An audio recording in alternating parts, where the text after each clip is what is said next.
तत्सवितुर्वरेण्यं भृगो देवस्य धीमहि धियो यो नः प्रचोदयात्।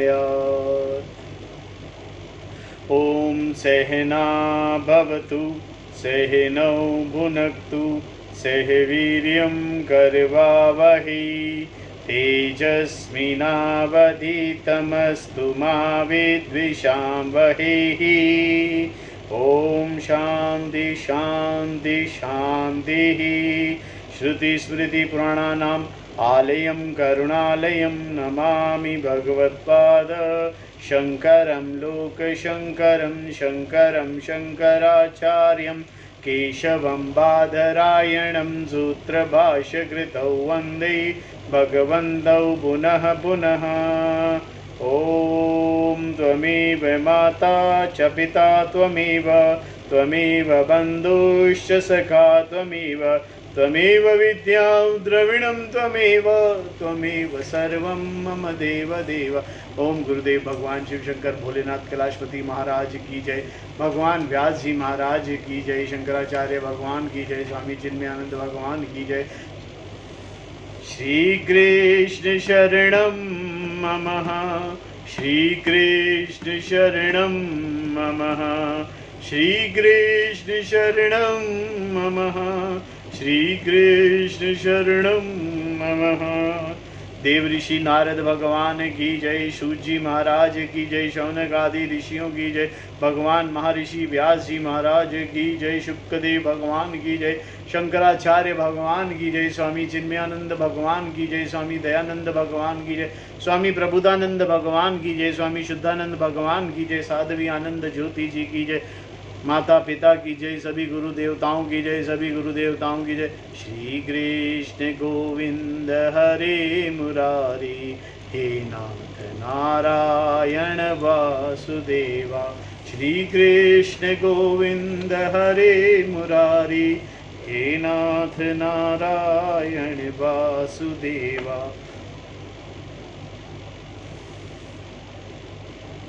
श्री कृष्ण गोविंद हरे मुरारी हे नाथ नारायण वासुदेवा। श्रीमद् भागवत महापुराण चतुर्थ स्कंद और चतुर्थ स्कंद में 8वां अध्याय। 8वें अध्याय में भगवान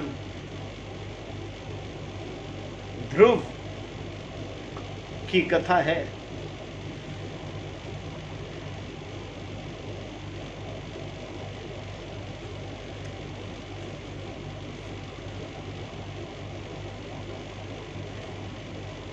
और ये जो कथा है ये संपूर्ण रूप से ज्ञान कथा है। देखो जी, इसे उत्सव के रूप में पढ़ते हैं, पढ़ाते हैं 7 दिनों के अंदर, उत्सव मनाते हुए पढ़ाते हैं, क्योंकि ज्ञान एक उत्सव है। ज्ञान होने से मन में आनंद भर जाता है, वो उत्सव है। भगवान को जानना उत्सव है, भगवान को समझना उत्सव है। जितने भी तीज त्योहार सब हम मनाते हैं, उत्सव जो है ये भगवान की तरफ प्रेरणा देते हैं। ये ज्ञान मार्ग की तरफ ले जाने के लिए हैं, ज्ञान की तरफ ये ज्ञानमय करने के लिए है। ये कथा ज्ञान प्रदायनी कथा है, भगवान के स्वरूप के दर्शन कराने वाली कथा है। और भगवान का स्वरूप, परमात्मा का स्वरूप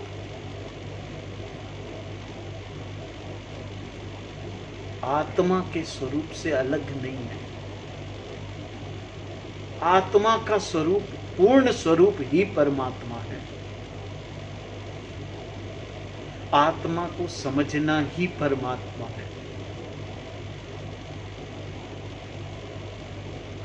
क्योंकि परमात्मा के अलावा कुछ है ही नहीं। भगवान कहते हैं कि सिवाय भगवान के दूसरा कुछ है ही नहीं। जैसे ही जब भी ज्ञान होगा, इस ज्ञान से संपूर्ण रूप से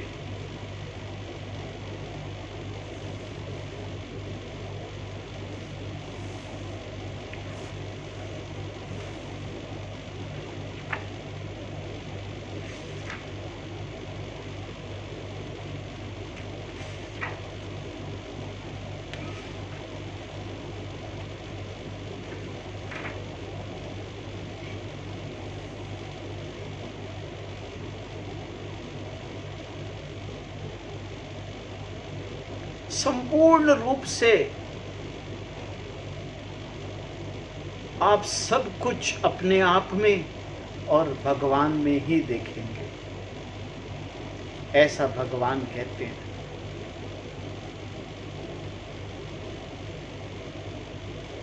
भगवान कहते हैं कि ये ज्ञान प्राप्त करने के बाद, ये ज्ञान प्राप्त होने से जो मोह है, ये मोह सदा के लिए खत्म हो जाएगा और ये दोबारा कभी उत्पन्न भी नहीं होगा, क्योंकि मोह एक बार खत्म हो गया तो हो गया। और ये मोह खत्म होने से, ज्ञान प्राप्त होने से तुम संपूर्ण सृष्टि को अपने आप में और मुझ में पाओगे, क्योंकि मुझसे अलग कुछ है ही नहीं, ऐसा तुम समझोगे, ऐसा ही समझ पाओगे। यही भगवान का स्वरूप है।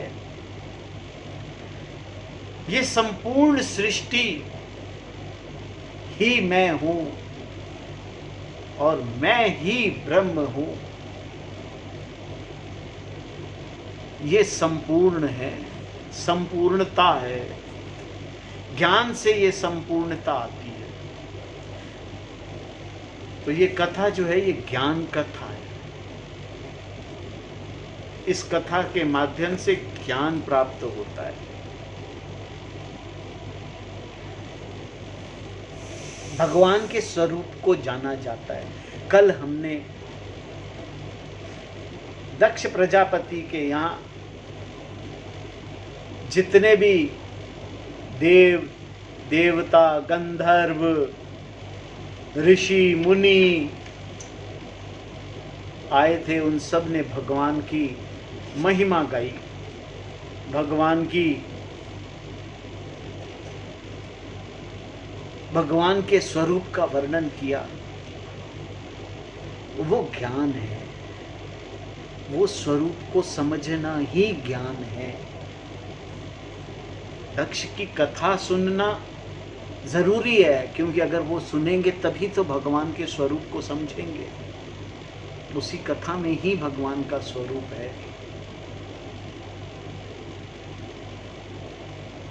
भगवान कहते हैं, मैं ही ब्रह्म हूं, मैं ही महादेव हूं, मैं ही सबका आत्मा, ईश्वर और साक्षी हूं। मुझसे अलग कुछ नहीं है इस संसार में।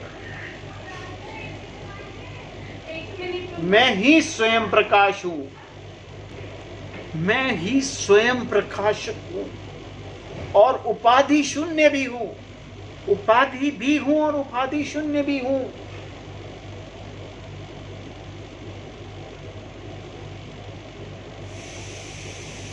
भगवान ही इस जगत की रचना करते हैं, इस जगत का पालन करते हैं और संहार करते हैं।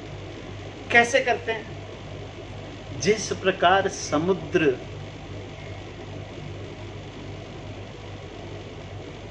में लहर, पानी में लहर बनती है, बड़ी होती है और सिमट जाती है, उसी प्रकार बदलाव तो कुछ हुआ ही नहीं। जल दृष्टि से बदलाव नहीं है, भगवान की दृष्टि से न तो कोई संसार बना, ना ही संसार का कोई पालन हुआ, ना ही कभी संसार का कोई संहार हुआ। ये जीव दृष्टि से, परमात्म दृष्टि से, जल दृष्टि से ना तो कभी कोई लहर बनी थी, ना बड़ी हुई थी और ना ही खत्म हुई थी, क्योंकि जल ही जल था। जब वो लहर बन रही थी तब भी जल था, जब वो लहर बड़ी थी तब भी जल था, और जब संपूर्ण हुई तब भी जल ही जल था। जलमय था, जल ही था, दूसरा कुछ था ही नहीं। उसी प्रकार ईश्वर जब कहते हैं कि मैं संसार की रचना करता हूं, मतलब वही संसार हैं, वही संसार रूप में दिखते हैं, लहर रूप में दिखती है, वही बड़ी होती है। हो क्या रहा है संसार पर लहर में? पानी तो जा रहा है, पानी तो है, चाहे छोटी हो या बड़ी हो लहर, पानी तो पालन भगवान में ही पालन हो रहा है और भगवान में ही संहार हो रहा है। तो ब्रह्ममय है, संपूर्ण रूप से ये सृष्टि ब्रह्ममय है। हम ब्रह्म से अलग, अलग कुछ है ही नहीं।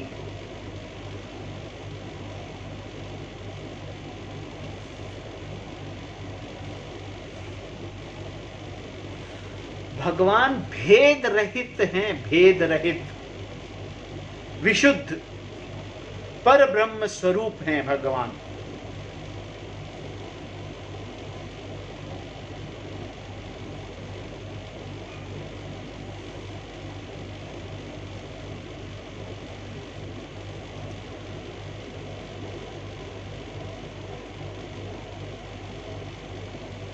और जो भगवान के इस स्वरूप को समझता है, जो इन कथाओं में से भगवान के इस कथन को समझ पाता है, वो ब्रह्ममय स्वयं हो जाता है। देखो, ऐसा जरूरी नहीं है कि आज कथा अभी ये जो बोला जाए और वो सुना जाए और आप समझ जाएंगे, ऐसा नहीं होगा। कई बार कथा पढ़नी पड़ेगी, कई बार इसके मर्म को समझना पड़ेगा। कई बार ऐसा होगा कि अलग अलग शास्त्रों से इसको समझने का प्रयास अलग अलग शास्त्रों के द्वारा करना पड़ेगा। वहाँ गीता में किस प्रकार इसको समझाया गया है, या कठोपनिषद में किस तरह समझाया गया, या छांदोग्य उपनिषद में किस प्रकार समझाया गया, वेदों में इसे किस प्रकार लिया गया, ब्रह्म सूत्र में किस प्रकार इन वाक्यों को किस प्रकार व्याख्यान किया गया है, ये धीरे धीरे आराम से समझने का एक ही कथा। इसीलिए इसमें कथाएं हैं, कई कथाओं में ये है, कई कथाएं हैं। कई बार हम भगवान के स्वरूप का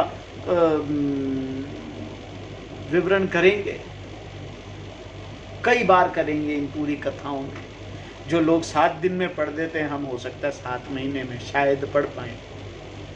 तो हम जो कथा पढ़ेंगे उसमें भगवान की ज्ञान कथा पर विशेष ध्यान देंगे। कथा पे भी जाएंगे, कथा का आनंद भी लेंगे। दक्ष कन्या माँ सती की और शिव भगवान शिव की और उनके ससुर के अनबन की कथा सुनी,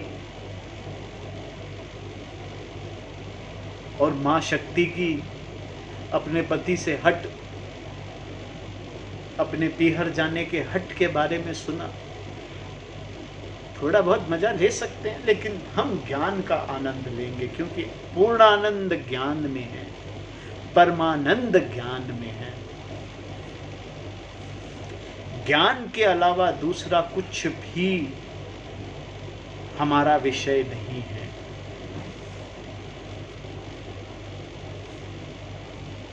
आज हम कथा आरंभ करेंगे ध्रुव की, और ध्रुव की कथा में भी बहुत ज्ञानमय बातों का विमोचन होगा और उनको हम कोशिश करेंगे समझने की।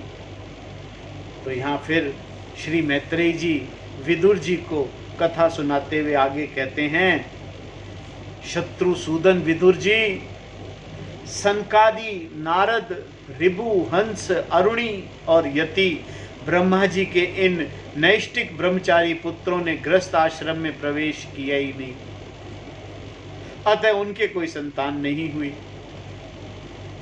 अधर्म भी ब्रह्मा जी का ही पुत्र था, उसकी पत्नी का नाम था मृषा।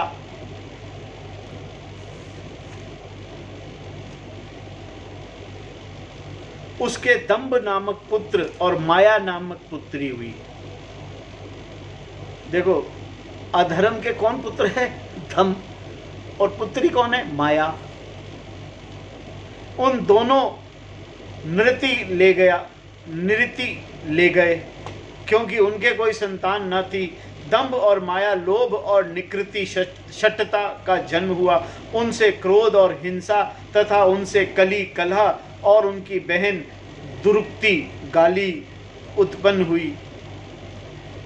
दुरुक्ति का प्रयोग आजकल बहुत होता है।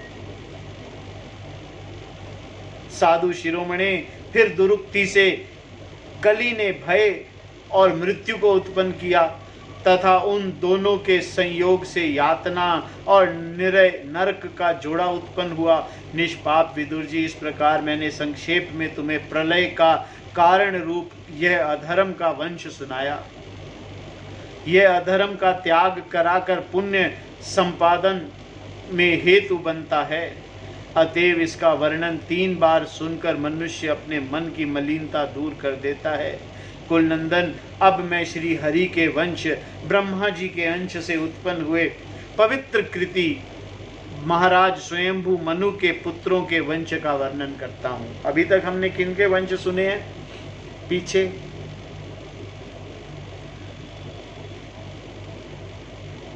स्वयंभू मनु और शत्रुपा की पुत्रियों के,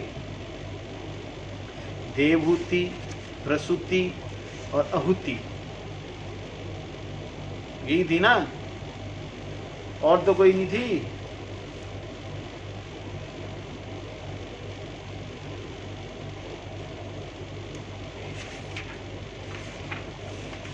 याद नहीं रखते आप लोग हैं। आकुति, देवहूति और प्रसूति।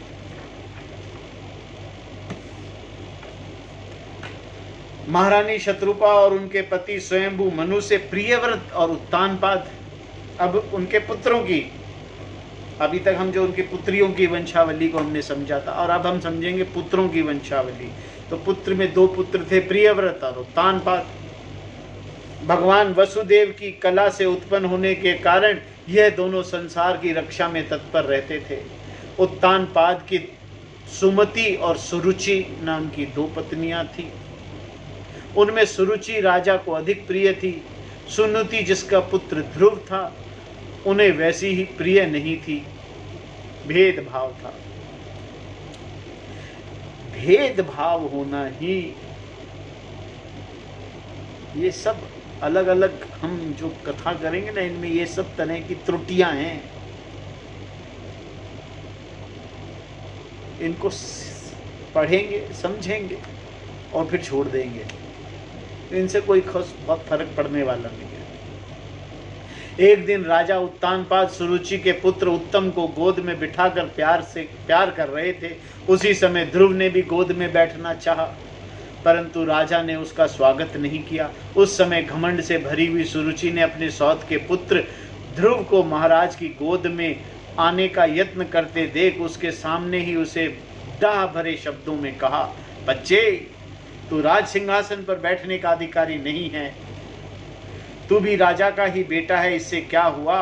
तुझको मैंने तो अपनी कोख में नहीं धारण किया। तू अभी नादान है। तुझे पता नहीं है कि तूने किस दूसरी स्त्री के गर्भ से जन्म लिया है। तभी तो ऐसे दुर्लभ विषय की इच्छा कर रहा है। यदि तुझे राज सिंहासन की इच्छा है तो तपस्या करके परम पुरुष श्री नारायण की आराधना कर और उनकी कृपा से मेरे गर्भ में आकर जन्म ले। अहंकार। श्री मैत्रेय जी कहते हैं, विदुर जी, जिस प्रकार डंडे की चोट खाकर सांप फुफुकार मारने लगता है, उसी प्रकार अपनी सौतेली माँ के कठोर वचनों से घायल होकर ध्रुव क्रोध के मारे लंबी लंबी सांसें लेने लगा। उसके पिता चुपचाप वह सब देखते रहे, मुंह से एक शब्द भी नहीं बोले।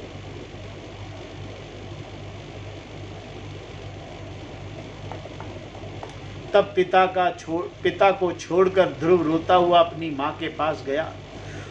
उसके दोनों होंठ फड़क रहे थे और सिसक सिसक कर रो रहा था। सुनीति के बेटे को गोद में बिठा लिया और सुनीति ने अपने बेटे को गोद में बिठा लिया और जब महल के दूसरे लोगों से अपनी सौत सुरुचि की कही हुई बात सुनी तो उसे भी बड़ा दुख हुआ। उसका धीरज टूट गया। वह दावनाल से जली हुई बेल के समान शोक से संतप्त होकर मुरझा गई तथा विलाप करने लगी। सौत की बातें याद आने से उसके कमल सरीखे नेत्रों में आंसू भर आए। उस बेचारी को अपने दुख की परवाह कहीं अंत ही नहीं दिखाई देता था। उसने गहरी सांस लेकर ध्रुव से कहा, बेटा तू दूसरों के लिए किस प्रकार के अमंगल की कामना मत कर। जो मनुष्य दूसरों को दुख देता है उसे स्वयं ही उसका फल भोगना पड़ता है। देखो, कथा के अंदर जीवन यापन, इस शरीर के यापन, जब हम कर्ता जीवन यापन के लिए कई चीजें बताई जाएंगी जो धर्मानुकूल हैं। इन चीजों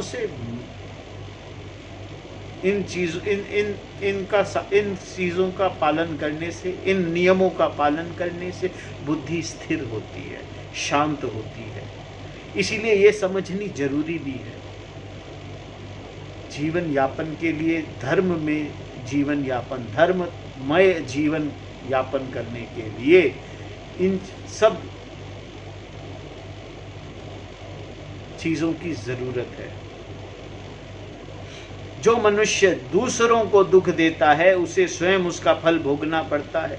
सुरुचि ने जो कुछ कहा है ठीक ही है, क्योंकि महाराज को मुझे पत्नी तो क्या दासी स्वीकार करने में भी लज्जा आती है। तूने मुझ मंदभागिनी के गर्भ में से ही जन्म लिया है और मेरे ही दूध से तू पला है। बेटा, सुरुचि ने तेरी सौतेली माँ होने पर भी बात बिल्कुल ठीक कही है। अतः यदि राजकुमार उत्तम के समान राज सिंहासन पर बैठना चाहता है तो द्वेष भाव को त्याग कर उसी का पालन कर। बस श्री अध्यक्ष भगवान के चरण कमलों की आराधना में लग जा। संसार का पालन करने के लिए सत्वगुण का अंगीकार करने वाले उन श्री हरि के चरणों की आराधना करने से ही तेरा परदादा श्री ब्रह्मा जी को वह सर्वश्रेष्ठ पद प्राप्त हुआ है जो मन और प्राणों को जीतने वाले मुनियों के द्वारा भी वंदनीय हैं। इस प्रकार तेरे दादा स्वयंभू मनु ने भी बड़ी बड़ी दक्षिणाओं वाले यज्ञों के द्वारा अनन्य भाव से उन्हीं भगवान की आराधना की थी। तभी उन्हें दूसरों के लिए अति दुर्लभ लौकिक, अलौकिक तथा मोक्ष सुख की प्राप्ति हुई है। बेटा, तू भी उन भक्तवत्सल श्री भगवान का ही आश्रय ले। जन्म मृत्यु के चक्कर से छूटने की इच्छा करने वाले मुमुक्षु लोग निरंतर उन्हीं के चरण कमलों का मार्ग की खोज किया करते हैं। तू स्वधर्म पालन से पवित्र हुए अपने चित्त में श्री पुरुषोत्तम भगवान को बैठा ले तथा अन्य सब का चिंतन छोड़कर केवल उन्हीं का भजन कर। बेटा, उन कमल दल लोचन श्री हरि को छोड़कर मुझे तो तेरे दुख का दूर करने वाला और कोई साधन दिखाई नहीं देता। देख, जिन्हें प्रसन्न करने के लिए ब्रह्म आदि अन्य सब देवता ढूंढते रहते हैं, वह श्री लक्ष्मी जी को भी दीपक की भांति हाथ में कमल लिए निरंतर उन्हीं श्री हरि की खोज किया करती हैं। यहाँ पर सुमति विवेक बुद्धि अपने पुत्र को कह रही है कि भगवान की भक्ति करो। भक्ति का मतलब यहाँ पर भगवान का ज्ञान प्राप्त करने से है, दूसरा कोई मतलब नहीं है। बात बहुत सरल तरीके से बहुत लिखी है, लेकिन इसका मतलब यही है कि तुम जाओ। ब्रह्मा जी ने भी ज्ञान प्राप्त किया था,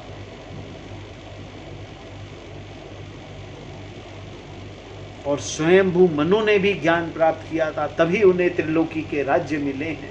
जिसे ज्ञान होता है उसे त्रिलोकी का राज्य मिलता है। ज्ञान होते ही त्रिलोकी का राज्य मिल जाता है, मतलब सब कुछ उसका हो जाता है, उसे समझ आ जाती है यही राज मिलना है। राज मिलने का मतलब कुछ और नहीं है, राज मिलने का मतलब सब कुछ उसे समझ आ जाता है कि सब कुछ वह स्वयं ही है। यही ज्ञान है। और ये ज्ञान प्राप्त करने के लिए कौन कह सकता है? सुरुचि नहीं कहेगी कभी भी, क्योंकि सुरुचि का मतलब है इच्छाएं। सुरुचि कभी ये बात नहीं कहेगी, सुमति ये बात कहेगी। सुमति माने विवेक बुद्धि। विवेक बुद्धि ये बात कहेगी कि तुम भगवान का ध्यान करो, तुम ज्ञान प्राप्त करने में अपना समय व्यतीत करो, तुम्हारे पास दूसरा कोई रास्ता नहीं है। इसने बड़े साफ शब्दों में यहाँ पर लिखा है कि दुखों को दूर करने वाला और कोई मार्ग दिखाई नहीं देता, सिर्फ श्री हरि ही। श्री हरि मतलब परमात्मा ही ये दुख दूर कर सकते हैं, सब दुख। चाहे वो दुख त्रिलोकी का हो, चाहे वो दुख द्वैत का हो, चाहे बंधन का हो, ये सब दुख सिर्फ ज्ञान से ही जा सकते हैं। हर कथा के अंदर ये बात कही जाएगी। श्री मैत्री जी कहते हैं, माता सुमति ने जो वचन कहे वे अभिष्ट वस्तु की प्राप्ति मार्ग दिखलाने वाले थे। अतः उन्हें सुनकर ध्रुव ने बुद्धि द्वारा अपने चित्त का समाधान किया। इसके बाद वे पिता के नगर से निकल पड़े। यह सब समाचार सुनकर और ध्रुव को क्या करना चाहता है इस बात को जानकर नारद जी वहां आए। देखो, कोई ना कोई ज्ञानी पुरुष रास्ता दिखाने बताने जरूर होगा। अगर सही स्टूडेंट है, सही शिष्य है, अगर सही जिज्ञासा आपके मन में होगी तो उस जिज्ञासा को, उस इच्छा को पूर्ण करने के लिए सही टीचर, विवेकपूर्ण जिसकी बुद्धि होगी वो आपके पास आएगा, आप उसके पास ही पहुंचेंगे।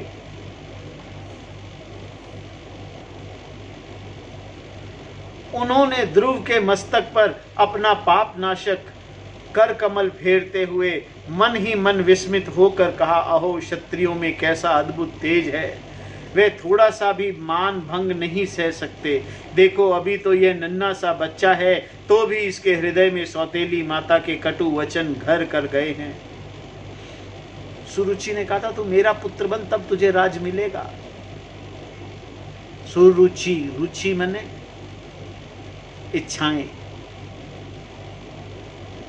इच्छाएं पूर्ण करते चलो, राज्य प्राप्त हो जाएगा। राज्य की इच्छा करोगे, इच्छा पूर्ण करोगे तो राज्य प्राप्त हो जाएगा। पर सुमति ने क्या कहा?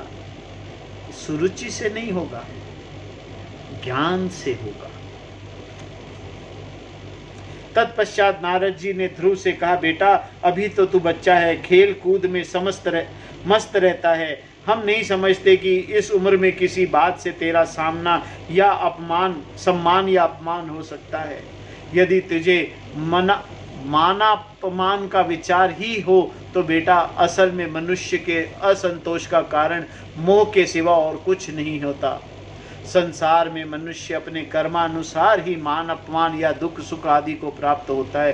तात भगवान की गति बड़ी विचित्र है, इसीलिए उस पर विचार करके बुद्धिमान पुरुष को चाहिए कि देववश उसे जैसे भी परिस्थिति का सामना करना पड़े उसी में संतुष्ट रहे।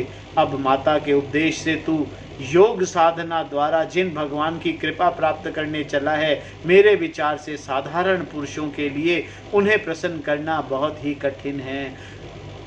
देखो जी, जो सत्पुरुष, जो ज्ञानी होगा ना, जो ज्ञान देने वाला होगा, वो आपको सबसे पहले यही कहेगा जो नारद जी कह रहे हैं। ध्यान से सुन लेना।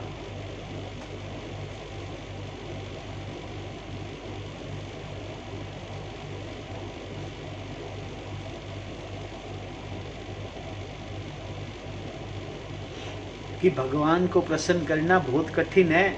योगी लोग अनेकों जन्मों तक अनासक्त रहकर समाधि योग के द्वारा बड़ी बड़ी कठोर साधनाएं करते रहते हैं, परंतु भगवान के मार्ग का पता नहीं पाते।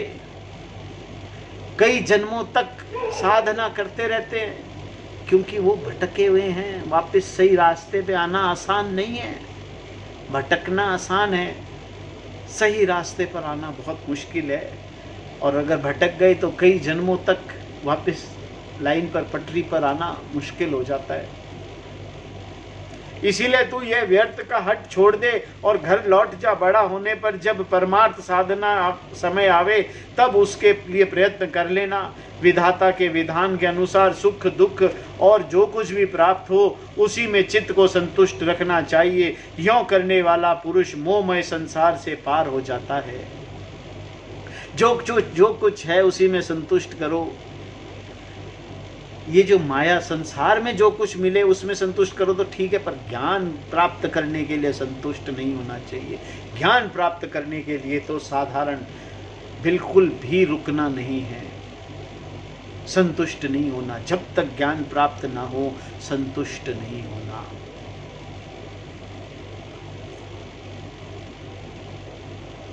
मनुष्य को चाहिए कि अपने से अधिक गुणवान को देखकर प्रसन्न हो, जो कम गुणवान वाला हो उस पर दया करे और जो अपने समान गुण वाला हो उससे मित्रता भाव रखे। यह करने से उसे दुख कभी नहीं दबा सकते। ध्रुव ने कहा, भगवान, सुख और दुख में जिनका चित्त चंचल हो जाता है उन लोगों के लिए आपने कृपा करके शांति का ये बहुत अच्छा उपाय बतलाया है। सुख और दुख से जिसका चित्त चंचल हो जाता है, जो सुख और दुख में फंसे हुए हैं ना, उनके लिए तो ये साधन, ये आपने बहुत अच्छा उपाय बताया है। परंतु मुझ जैसे अज्ञानियों की दृष्टि यहाँ तक नहीं पहुँच पाती। इसके सिवा मुझे घोर क्षत्रिय स्वभाव प्राप्त हुआ है, अतएव मुझे विनय का प्राय अभाव है। सुरुचि ने अपने कटु वचन रूपी बाणों से मेरे हृदय को विदीर्ण कर डाला है, इसीलिए उससे आपका यह उपदेश नहीं ठहर पाता। ब्राह्मण, मैं उस पद पर अधिकार करना चाहता हूँ जो त्रिलोकी में सबसे श्रेष्ठ है तथा जिस पर मेरे बाप दादे और दूसरे कोई भी आरूढ़ नहीं हो सके हैं। आप मुझे उसकी प्राप्ति का कोई अच्छा सा मार्ग बतलाइए। आप भगवान ब्रह्मा जी के पुत्र हैं और संसार के कल्याण के लिए ही वीणा बजाते हैं, सूर्य की भांति त्रिलोक में विचरा करते हैं। ध्रुव जी प्रश्न कर रहे हैं। श्री मैत्रेय जी कहते हैं, ध्रुव की बात सुनकर भगवान नारद जी बड़े प्रसन्न हुए और उस पर कृपा करके इस प्रकार से उपदेश देने लगे। श्री नारद जी ने कहा, बेटा, तेरी माता सुनीति ने तुझे बहुत कुछ बताया है, वही तेरे लिए परम कल्याण का मार्ग है। जो सही बुद्धि, सुमति, विवेक बुद्धि जो बताएगी वही कल्याण का मार्ग है। भगवान वसुदेव ही वह उपाय हैं, इसीलिए तू चित्त लगाकर उन्हीं का भजन कर। वसुदेव भगवान ही मार्ग है, वसुदेव भगवान ही उपाय हैं। जिस पुरुष को अपने लिए धर्म, अर्थ, काम और मोक्ष पुरुषार्थ की अभिलाषा हो, उसके लिए उनकी प्राप्ति का उपाय एकमात्र श्री हरि के चरणों का सेवन ही है। बेटा, तेरा कल्याण होगा। अब तू श्री यमुना जी के तटवर्ती परम पवित्र मधुवन को जा, वहाँ श्री हरि का नित्य निवास है। वहाँ श्री कालिंदी के निर्मल जल में तीनों समय स्नान करके नित्य कर्म से निवृत्त हो यथा विधि आसन बिछाकर स्थिर भाव से बैठना। फिर रेचक, पूरक और कुंभक 3 प्रकार के प्राणायाम से धीरे धीरे प्राण, मन और इंद्रिय को दोषों को दूर कर धैर्य युक्त मन से परम गुरु श्री भगवान का इस प्रकार ध्यान करना। भगवान के नेत्र और सुख निरंतर प्रसन्न रहते हैं। उन्हें देखने से ऐसा मालूम होता है कि वे अभी प्रसन्नता पूर्वक भक्तों को वर देने के लिए उद्यत हैं। उनकी नासिका, बोहें और कौपल बड़े ही सुहावने हैं। वे सभी देवताओं में परम सुंदर हैं। उनकी तरुण अवस्था है। सभी अंग बड़े सुडौल और लाल लाल होंठ और रत्नारे नेत्र हैं। वह प्रणत जनों को आश्रय देने वाले अपार सुखदायक शरणागत वत्सल और दया के समुद्र हैं। उनके वक्ष स्थल पर श्रीवस्त्र का चिन्ह है। उनके शरीर सजल जलधार के समान श्याम वर्ण है। वे परम पुरुष श्याम सुंदर गले में वनमाला धारण किए हुए हैं और उनकी 4 भुजाओं में शंख चक्र गदा एवं पद्म सुशोभित है। उनके अंग प्रत्यंग किरीट कुंडल केयूर और कंकण आदि आभूषणों से विभूषित है। गला कौस्तुभ भी मणि की शोभा बढ़ा रहा है तथा शरीर में रेशमी पीतांबर है। उनके कटी प्रदेश में कांचन की करधनी और चरणों में स्वर्णमय नुपुर सुशोभित हैं। भगवान का स्वरूप बड़ा ही दर्शनीय, शांत तथा मन और नैनों को आनंदित करने वाला है। जो लोग प्रभु का मानस पूजन करते हैं उनके अंतःकरण में हृदय कमल की कर्णिका पर उनके नख मणिमंडित मनोहर पदारविंदों का स्थापित करके विराजते हैं। इस प्रकार धारणा करते करते जब चित्त स्थिर और एकाग्र हो जाए तब उन वरदायक प्रभु का मन ही मन इस प्रकार ध्यान करें कि वह मेरे अनुराग भरी दृष्टि से निहारते हुए मंद मंद मुस्कुरा रहे हैं। भगवान की मंगलमयी मूर्ति का इस प्रकार निरंतर ध्यान करने से मन शीघ्र ही परमानंद में डूबकर तल्लीन हो जाता है और फिर वहां से लौटता नहीं। राजकुमार, इस ध्यान के साथ जिस परम गुह्य मंत्र का जाप करना चाहिए वह भी बतलाता हूँ, सुन। इसका 7 रात जप करने से मनुष्य आकाश में विचरने वाले सिद्ध का दर्शन कर सकता है। वह मंत्र है ओम नमो भगवते वासुदेवाय। किस देश और किस काल में कौन वस्तु उपयोगी है इसका विचार करके बुद्धिमान पुरुष इस मंत्र के द्वारा तरह तरह की सामग्रियों से भगवान की द्रव्यमयी पूजा करनी चाहिए। प्रभु का पूजन विशुद्ध जल, पुष्पमाला, जंगली मूल और फल आदि पूजा से विहित ध्रुव आदि अंकुर, वन में प्राप्त होने वाले वल्कल वस्त्र और उनकी प्रेयसी तुलसी से करना चाहिए। यदि शिला आदि की मूर्ति मिल सके तो उसमें, नहीं तो पृथ्वी या जल आदि से ही भगवान की पूजा करें। सर्वदा संयत चित्त, मननशील, शांत और मौन रहे तथा जंगली फल मूल आदि का परिमित आहार करे। इसके सिवा पुण्य कृति श्री हरि अपने अनिर्वचनीय माया के द्वारा अपनी ही इच्छा से अवतार लेकर जो जो मनोहर चित्र करने वाले हैं उनका मन ही मन चिंतन करता रहे।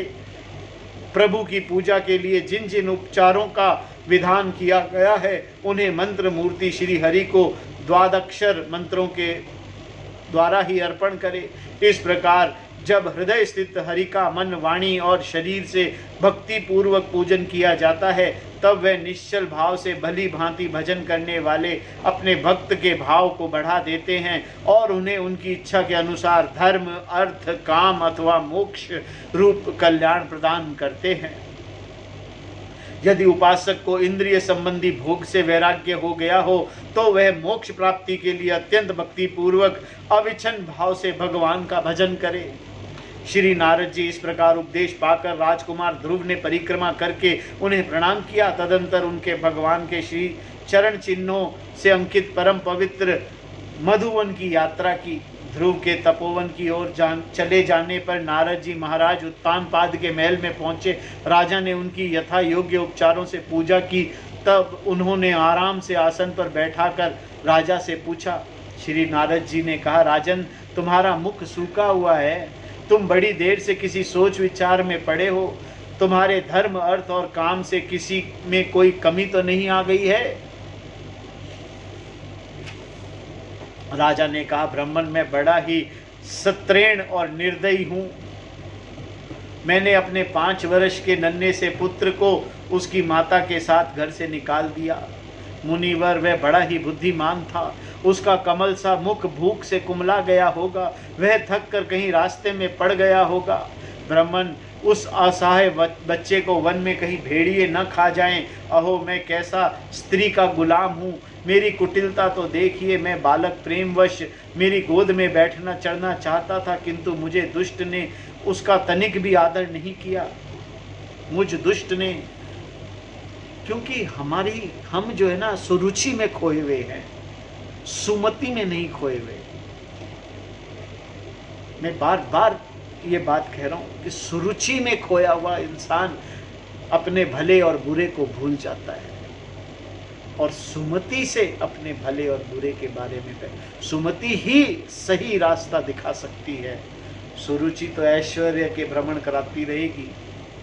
श्री नारद जी ने कहा, राजन तुम अपने बालक की चिंता मत करो, उसके रक्षक भगवान हैं, तुम उसके प्रभाव का पता नहीं है, उसका यश सारे जगत में फैल रहा है। वह बालक बड़ा समर्थ है, जिस काम को वह बड़े बड़े लोकपाल भी नहीं कर सके उसे पूरा करके वह शीघ्र ही तुम्हारे पास लौट आएगा। उसके कारण तुम्हारा यश बहुत ही बढ़ेगा। श्री मैत्री जी कहते हैं, देव ऋषि नारद जी की यह बात सुनकर महाराज उत्तानपाद राजपाट की ओर से उदासीन होकर निरंतर पुत्र की चिंता में रहने लगे। इधर ध्रुव जी ने मधुवन में पहुंचकर यमुना जी में स्नान किया और उस रात पवित्रता पूर्वक उपवास करके श्री नारद जी का उपदेशानुसार एकाग्र चित्त से परम पुरुष श्री नारायण की उपासना आरंभ कर दी। उन्होंने 3 रात्रि के अंतर में शरीर निर्वाह के लिए केवल कैत और बेर के फल खाकर श्री हरि की उपासना करते हुए 1 मास व्यतीत किया।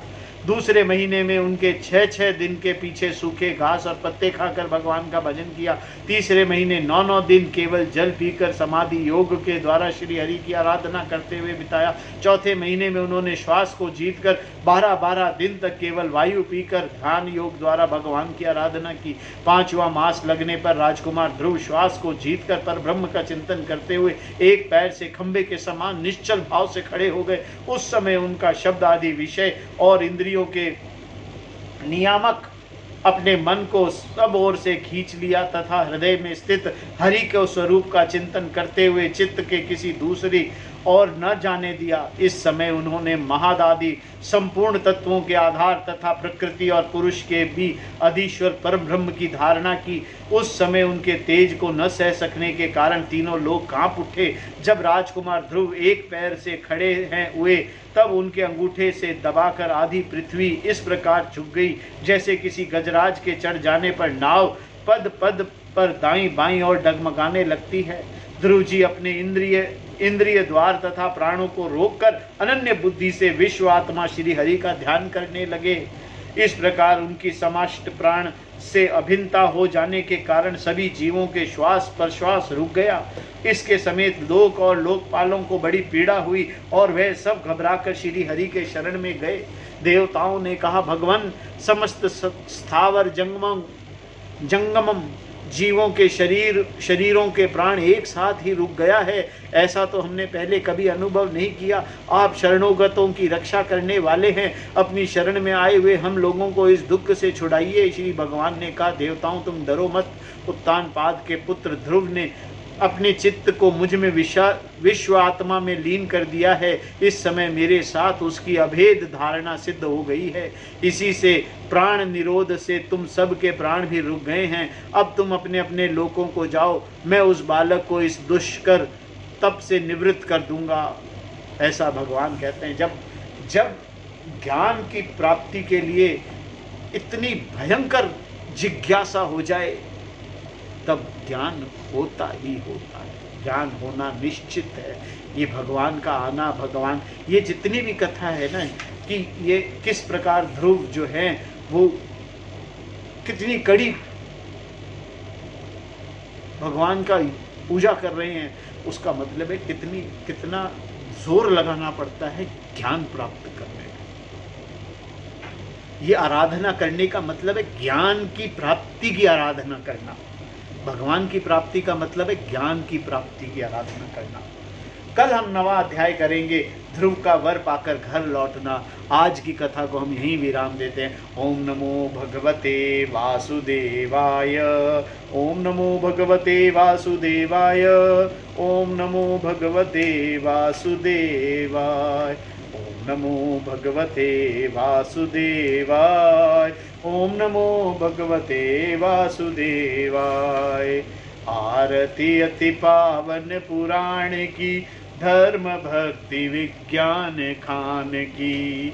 आरती अति पावन पुराण की, धर्म भक्ति विज्ञान खान की। महापुराण भागवत निर्मल शुक मुख विगलित निगम कल्प फल, परमानंद सुधारसमय कल लीलारति रस रस निधान की। आरती अति पावन पुराण की। धर्म भक्ति विज्ञान खान की, कलिमल मथनी त्रिताप निवारिणी, जन्म मृत्युमय भव भयहारिणी, सेवत सतत सकल सुखकारिणी, सौमौषधि हरिचरित गान की, आरती अति पावन पुराण की, धर्म भक्ति विज्ञान खान की, विषय विलास मोह विनाशिनी, विमल विराग विवेक विकाशिनी, भगवतत्व रहस्य प्रकाशिनी, परम ज्योति परमात्म ज्ञान की, आरती अति पावन पुराण की, धर्म भक्ति विज्ञान खान की, परमहंस मुनि मन उलासिनी, रसिक हृदय रस रास विलासिनी, भुक्ति मुक्ति रति प्रेम सुदासिनी, कथा किंचन प्रिय सुजान की, आरती अति पावन पुराण की, धर्म भक्ति विज्ञान खान की, आरती अति पावन पुराण की, धर्म भक्ति विज्ञान खान की। ओम नमो भगवते वासुदेवाय, ओम नमो भगवते वासुदेवाय, ओम नमो भगवते वासुदेवाय। ओम पूर्णमदः पूर्णमिदं पूर्णात् पूर्णमुदच्यते, पूर्णस्य पूर्णमादाय पूर्णमेवावशिष्यते। ओम शांति शांति शांतिः। ओम गुरुभ्यो नमः। ओम तत्सत्। श्रीमन्नारायण नारायण नारायण, भजमन्नारायण नारायण नारायण, श्रीमन्नारायण नारायण नारायण, भजमन्नारायण नारायण नारायण।